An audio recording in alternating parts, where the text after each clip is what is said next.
పథకాలు లేవు, పాడు లేవు. చంద్రబాబు నాయుడు గారు మాట్లాడింది 2 వారాల్లో ఈ మధ్య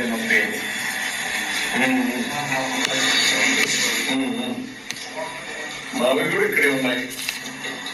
ఎలక్షన్ ఎలా అయినా గెలుస్తున్నాను, పదవుల్లోకి వస్తున్నాను. పథకాలు లేవు, ఏం లేవు.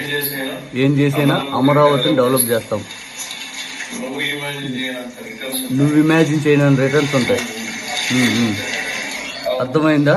పథకాలు అనేవి ఇవ్వటం, ఇస్తాను అనే మాట అనేది చెప్పేది బూటకం. చంద్రబాబు నాయుడు గారు బూటక మాటలు చెప్తున్నాడు. పథకాలు లేవు, బొచ్చు లేవు, మీకు అమరావతి తప్పితే నాకు ఇంకొక ఆలోచన లేదు. నువ్వు ఇమాజిన్ చేయనంత రిటర్న్స్ ఉంటాయి. అమరావతిని పూర్తి స్థాయిలో మళ్ళీ వ్యాపార సామ్రాజ్యంగా ఆయన విస్తరించుకోవడానికి అధికారంలోకి వస్తున్నాడు. అమరావతిలో భూముల రేట్లు పెంచుకోవడానికి అధికారంలోకి రావాలని తాపత్రయపడుతున్నాడు.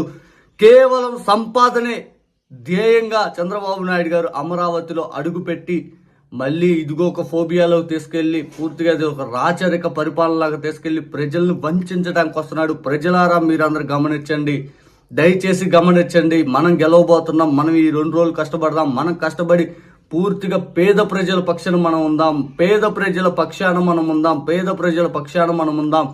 ఇంటింటికి 4 ఇల్లులు మీరు ఎస్సీ ఎస్టీ కాలనీ, బీసీల కాలనీ లేదా పేద ఇల్లులు ఎలా ఉన్నాయి, ఎలా బతుకుతున్నారనేది చూడండి.